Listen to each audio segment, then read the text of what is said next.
有時候會覺得有需要喺亞加力度開窿，好似呢個亞加力盒嘅櫃筒，開個手指窿嚟方便攞嘢，簡單實用。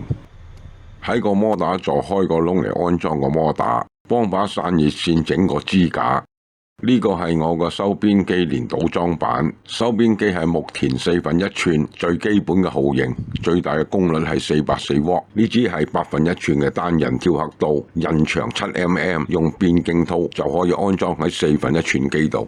我將原本收邊機嘅機座裝咗喺塊組裝板度，我用支5mm嘅銅螺絲桿磨嚟做個圓心柱，柱身嘅直徑係3mm，同埋用粒 M5嘅4方螺絲嚟做鎖定位置用。我將粒4方螺絲放入組裝板中間嘅滑道，再用把鐵尺嚟量度個距離，喺預定尺寸度鎖緊個圓心柱。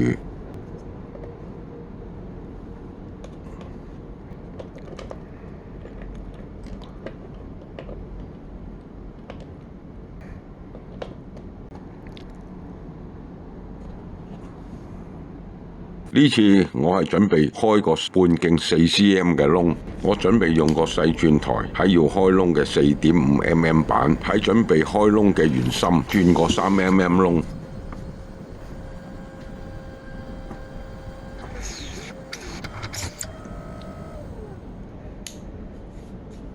將塊組裝板安裝喺我張迷你工作台度。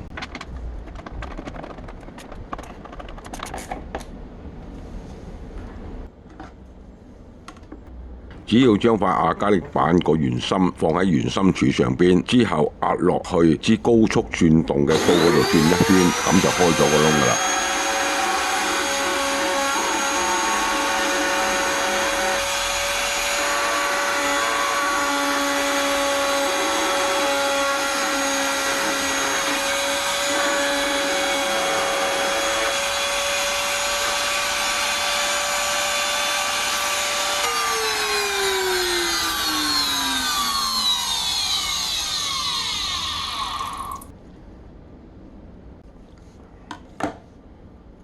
轉出嚟嗰塊圓板嘅邊緣，比圓鋸鋸出嚟仲要平滑。量度直徑係80.1mm， 圓板嘅直徑係73.3mm， 扣咗刀身每邊3.15mm， 即係每邊損耗0.25mm。跟住準備轉個半徑24mm嘅窿。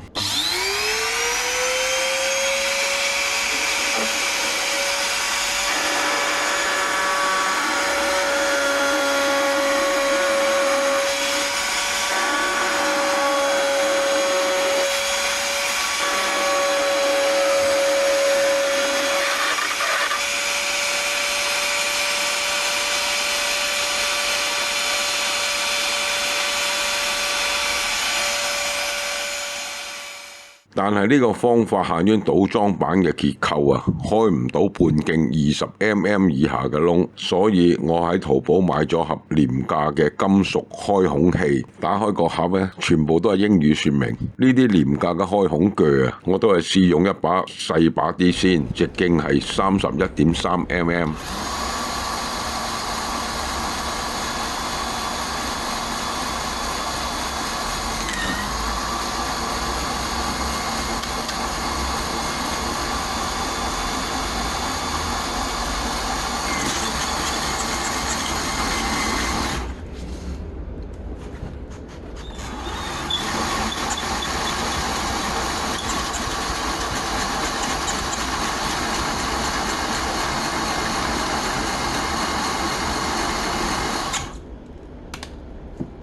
睇嚟都係要加返啲潤滑油。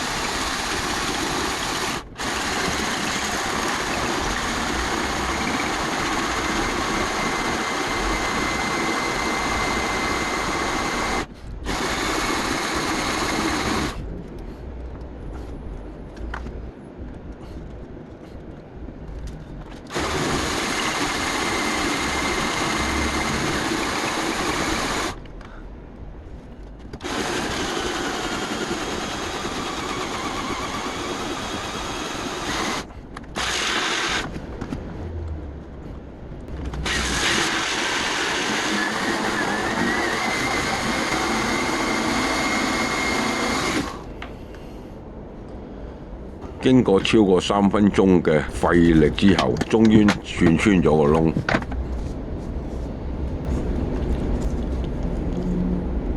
直徑量到係31.5mm，都算幾好。之後我再喺淘寶嗰度買咗呢種聲稱可以用喺鋁度嘅開孔鋸，呢把係直徑38mm嘅開孔鋸，把鋸配備咗支嚟做定位用嘅6mm轉嘴。我嫌支轉太粗，尤其是對嗰啲薄板，直接用6mm轉嘴好易轉爆塊板，所以我另外用咗支5mm嘅銅棒嚟磨支3mm嘅定位柱。安裝喺開孔鋸嗰度，定位柱高出個鋸口呢，大概係1mm。同樣係先將亞加力板準備開窿嘅圓心，先轉個3mm嘅窿嚟做定位。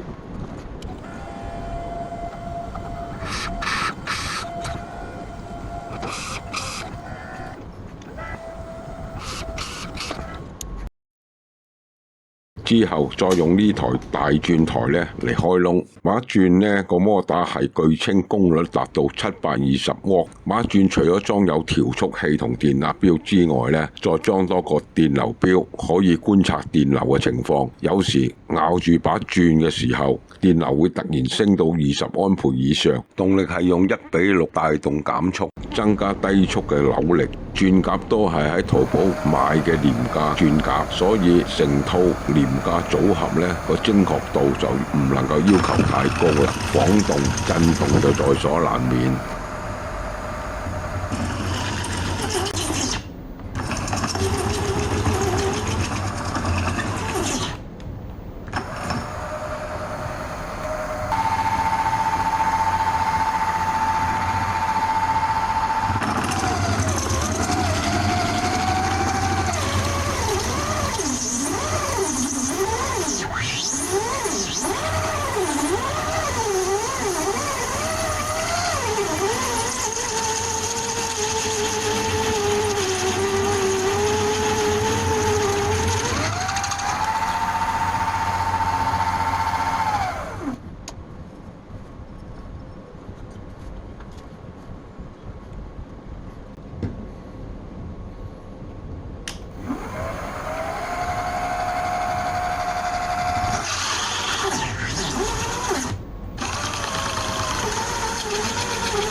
攝喺把圓鋸刀入邊嘅圓板，我用支螺絲批仔嚟撬出嚟。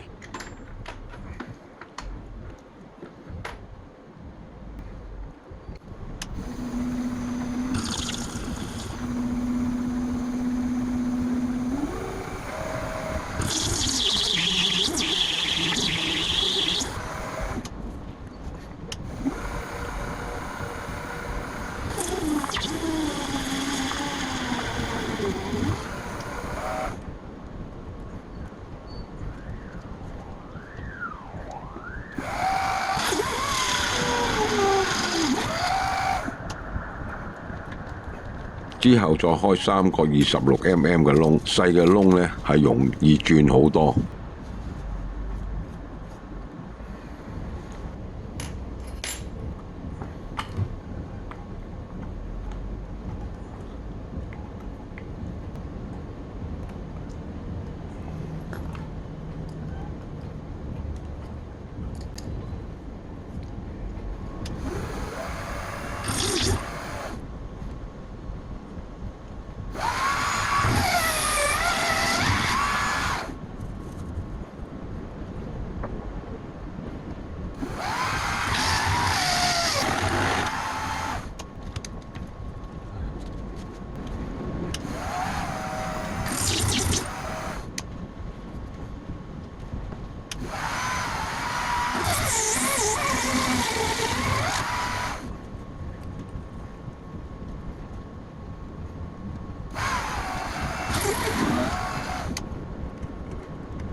啲亞加力加個潤滑油要用洗潔精嚟洗走啲殘油，如果唔清洗乾淨，亞加力膠水係黐唔到嘅。